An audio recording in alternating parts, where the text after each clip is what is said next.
esperadas, y eso lo digo porque estás aquí, si no, no lo diría, una de las secciones más esperadas de este programa con don Rafael Gómez Chi, antropólogo, periodista, escritor y amigo. ¿Cómo amanece, Rafael Gómez Chi? Juan Carlos, ¿cómo estás? Auditorio, buenos días. Pues bien. Hoy vienes muy formal, me da gusto verte así de formal. Muy bien educado. Hay que recordarle a la gente que la educación es en la casa. La escuela que proporciona herramientas profesionales para la vida. Pero también educa, ¿no? Sí, educa. No son los responsables. Educa, pero la educación, los valores, los modales, el saludar a la gente es subir de la familia. Eso es todo. Oye, Rafael, queríamos preguntarte, porque además ahorita veníamos de hablar con el diputado Elías Licha. Eso estaba yo escuchando en la radio, esta polémica que se armó en torno de los libros de texto. ¿Qué opinión te merece? Tú siempre has sido firme con el tema de la redacción, la ortografía. Sí. Hay dos detalles. El primero, debe despertar sospechas así de primera instancia el hecho de que no hayan convocado a un amplio grupo de especialistas, y eso que te estoy diciendo no lo estoy diciendo como una opinión, es que recogí entre profesores de la pedagógica, de la Universidad Pedagógica Nacional, que me comentaron, oye, nosotros pudimos haber entrado al tema mucho más, con mayor conciencia. Claro. Se esperaba que ellos, o la UNAM tiene muchos muy buenos especialistas, no se hizo. Y luego el hecho de pretender guardar la información por 5 años. ¿Por qué vas a guardar algo que no debes guardar? Porque no quieres que nos atañe a toda la nación. Ese es el primer punto para despertar sospechas en torno al libro, inclusive antes de revisar los contenidos. Eso debe ser. ¿Por qué? Porque la ley obliga a que esto se haga una consulta amplia, o que un amplio grupo de especialistas intervenga en la elaboración de libros de texto, y después no tienes por qué guardar esa información. No tiene nada que ver con la seguridad nacional ni con esos temas para guardarlo. Primer punto. Después está el hecho de que no hubo una revisión. Yo estaba viendo, porque accedí a las ligas de internet para revisar los libros, no hubo una revisión de cómo plantear a los estudiantes ciertos temas y ciertos hechos. Y hay alguna acotación, me llama la atención porque tú eres liberal. Sí. Y me hubiera imaginado que había cosas de los libros, tú hubieras dicho, está bien que se los digan así, hay gente más conservadora que está le faltó un poco más de contexto, por eso mi preocupación de que hubiera más profesores también liberales y centrados en el tema de que no porque yo sea liberal voy a pretender sembrar mis ideas en los demás. Yo te puedo enseñar cómo pensar. Es más, si nos ponemos a tono con el tema de que el comunismo para los niños, yo lo que más agradezco en mi formación profesional fue haber tomado materialismo histórico y lógica dialéctica, haber leído a Marx. Yo sí tengo subrayado El Capital, no como otros que se dicen marxistas y no lo han leído. ¿Por qué? Porque eso enseña un pensamiento crítico. No te enseña a ser comunista. Tomar clases de marxismo no te enseña a ser comunista. Te enseña a tener un pensamiento crítico. Lamentablemente hoy esa materia está desaparecida de la universidad.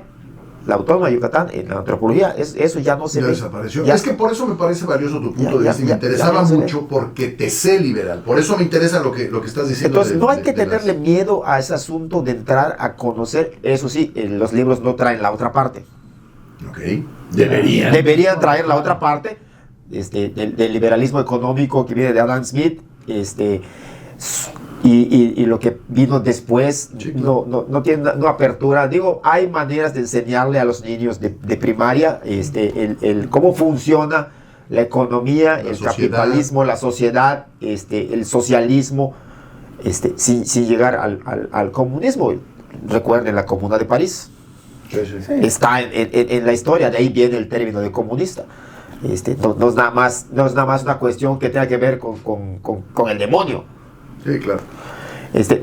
Vi también que varios de los defensores de los libros de texto gratuitos trajeron a la mesa el tema de que le pasó lo mismo a Jaime Torres Bodet cuando cuando él es el creador de los libros de texto.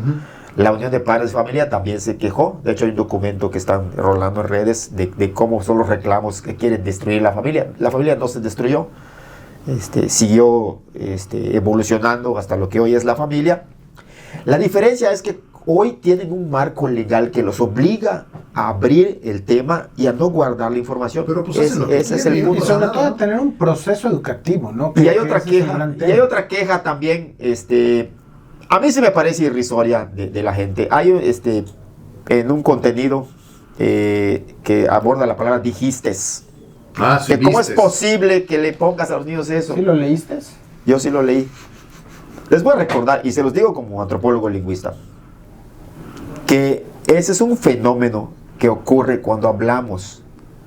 Los yucatecos hacemos, se llama epéntesis, añadimos fonemas. Sí, ya comiste. Pones M en lugar de la M. Y no solo lo hacemos los yucatecos, lo hacen los peruanos y en España, en ciertas regiones autónomas. Sí, claro. Los capitalinos, la gente de la Ciudad de México realiza la epéntesis de manera distinta, quita un fonema cuando habla. Por eso Nuño, aquel secretario de Educación, cuando dijo leer, se le fueron encima porque lo dijo mal. No lo dijo mal. Ellos así son, dicen chapas, no chiapas. Ellos dicen chapas. Se comen fonemas. Lo que falta en los libros de texto es explicarle a los niños el contexto de por qué hablamos así y no debemos escribir así. Eso. Esa es mi queja en torno al tema de los libros. Yo creo que se pueden componer. Está el tema de que aquí en Yucatán dicen que van a hacer una revisión. Sí. Yo espero que esa revisión incluya gente, grupo plural, expertos, verdaderamente expertos en pedagogía y en temas que tengan que ver con la ciencia y con la historia. ¿Por qué? Porque es importante que no nos vayamos con una sola versión de la historia. Yo siempre le he dicho a la gente, y lo he repetido aquí en tu programa, cuando tú veas alguna noticia en redes, trata de ver más, abre tu panorama, no te vayas con lo primero que veas. Es que lo dijo una agencia, sí, pero también esa agencia puede cometer errores. O sea, tienes que checar. Mataron a Perales. Seguir a revisar las redes sociales. Lo mató y le revivió creo que 3 veces. Seguir a revisar las redes sociales del artista. O sea, es increíble el grado. Hasta el país, fíjese, y esto es importante por lo que dice el señor Gómez-Chi, hasta el periódico El País, que ese sí son periódicos de verdad, cometió el error. Que uno dice, ¿cómo es posible que alguien en la mesa de redacción, lo decíamos el otro día, del País no tenga el teléfono del yerno, del sobrino, del ahijado, como para hablarle y decirle, oye, te hablo del País, ¿se murió o no se murió el señor? Hasta el País se equivoqué. Exactamente, o sea, hay maneras. Bueno, entonces pasa lo mismo en el tema de los libros y la educación. O sea, tampoco nos rasguemos las vestiduras así de golpe. O sea, seamos conscientes, vamos a ver cuál es el error o qué es lo que hace falta.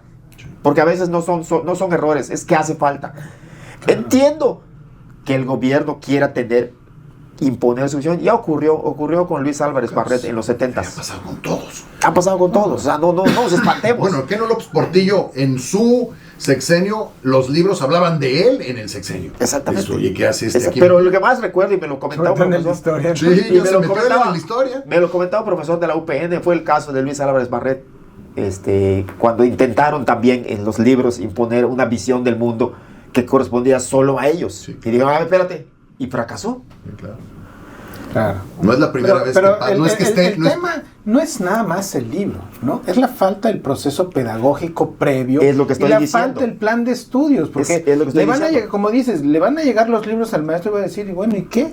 ¿No? O sea, el constructivismo, y lo hemos dicho aquí en varias ocasiones, el constructivismo es construir conocimiento a partir de poner un caso. Mi esposa, que a eso se dedica, me decía, a ver, independientemente de que sí, pues está medio corrientes algunas cosas, todo eso no es el problema. Lo que ella decía es, el problema es que tú tienes que poner el caso como el del papá que maneja el microbús y que porque había una marcha fifí no llevó dinero a la casa. Entonces lo que ella decía es, lo que se hace es que cuando te dedicas a esto, lees el caso en la mesa y entonces les vas preguntando, oigan, a ver qué opinan, aprovechas, esto es clasismo. Pero también hay que otras fuentes de información. Hay que plantear el caso de las dos versiones. Exacto. Sí, esa es la discusión, me decía mi esposa. Lo importante no es que Benito Juárez nació el 18 y que está mal. Lo importante es, ¿están listas las maestras y los maestros en las escuelas públicas para construir conocimiento así? ¿Sí o no? Esa debería ser la discusión. Es la discusión. Lamentablemente estamos perdiendo el tiempo en otro ámbito, en un ámbito que no es banal, pero no es el importante. No es el 100% de lo que debe ser. Nos dicen aquí, los libros de texto no son gratuitos. Totalmente de acuerdo, es Freddy. Sí, lo gratis no existe. No, siempre es una manera de nombrar, es una manera de nombrarlos, porque te los dan en la escuela. Sí, totalmente. Dice, decidimos no tener hijos. Por cierto, eso de los olores más hermosos del mundo. ¿Qué? El olor al libro. Sí. Sí, todavía. Rafael, ese y de ciertas hierbas. Como el orégano. Como el orégano. Te agarré en curva. Ahí lo tiene Rafael Gómez Chi, antropólogo, periodista, escritor y para suerte nuestra, amigo. Rafa, muy bien, muchísimas nos estamos gracias. viendo. Bueno, ahí lo tiene Rafael Gómez Chi.